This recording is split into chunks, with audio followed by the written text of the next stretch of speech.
பிறரை மதிப்பவர்கள் பிறரால் மதிக்கப்படுவார்கள். இதை ஏன் சொன்னேன்னு அப்புறம் சொல்லிடுறேன்.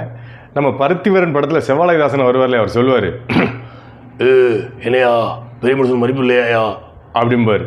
அதே மாதிரி நம்ம சின்ன வயசுலேருந்து ஒரு விஷயம் சொல்லி சொல்லி கேட்டு கேட்டு தான் வளர்ந்துருக்கோம். பெரியவங்களை மதிக்கணும் அப்படின்னு கேட்டு வளர்ந்துருக்கோம்.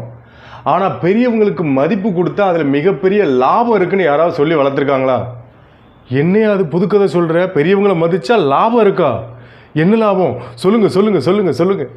சொல்கிறேன் என்ன லாபம் அப்படின்னு பார்த்தீங்கன்னா, பெரியவங்களை நாம் மதிக்கிறதுனால நாம் நாளைக்கு பெரியவங்களை ஆகும்போது நம்மளை அடுத்தவங்க மதிப்பாங்க. முதல் லாபம். ரெண்டாவது இன்னொரு பெரிய விஷயம் என்ன அப்படின்னு பார்த்தீங்கன்னா, சமீபத்தில் 97 இயர்ஸ் ஓல்டு மேன் ஒருத்தரை முத்துநகரில் ரயில்வே ஸ்டேஷன் இருக்குல்ல, அங்கே வச்சு சந்தித்தேன். அதாவது அவருக்கு ஒரு சின்ன ஹெல்ப் தான் பண்ணேன். அப்படின்னு பார்த்தீங்கன்னா, பால்சிட்டி எக்ஸ்பிரஸில் அன்ரிசர்வ் கம்பார்ட்மெண்ட்டில் ஒரு சிங்கிள் சீட்டு ஒன்று அவருக்கு எடுத்து கொடுத்தேன். ரொம்ப க்ரௌடாக இருந்துச்சு. ஒரு சின்ன ஹெல்ப் தான் பண்ணேன். அதை ரொம்ப மரியாதையாக பண்ணேன். முடித்த உடனே அந்த மனுஷன் என்கிட்ட பேசினார். என்ன அப்படின்னு பார்த்தீங்கன்னா, பயங்கர ஆக்டிவாக இருந்தார்.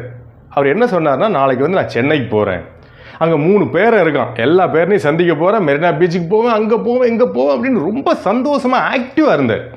அப்போ எனக்கு ரொம்ப பிரமிப்பாக இருந்துச்சு. அவர்கிட்ட கேட்டேன், இந்த ஒரு பரபரப்பு, இந்த வயசில் இவ்வளோ ஒரு துடிப்பாக இருக்கீங்களா எப்படின்னு கேட்டவுடனே அந்த மனுஷன் ஒரு சீக்ரெட் சொன்னார். அது சீக்ரெட்டுன்னு இல்லை, அதை நம்ம கூட ஃபாலோ பண்ண முடியும். என்ன அப்படின்னு பார்த்தீங்கன்னா, அதாவது சொன்ன ஒரு சிம்பிளான விஷயந்தான்.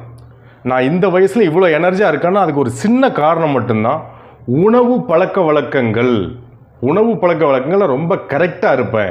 முக்கியமாக அவர் சொன்னது, என்ன சாப்பிடணும், எப்போ சாப்பிடணும், இன்னும் அதை விட முக்கியமான விஷயம், என்ன சாப்பிடக்கூடாது, எப்போ சாப்பிடக்கூடாது அப்படிங்கிற விஷயத்தில் ரொம்ப கரெக்டாக இருப்பேன்னு அந்த 97 வயது மனிதர், அழகாக வாழ்ந்துட்டு இருக்கிற மனிதர் சொன்னார்.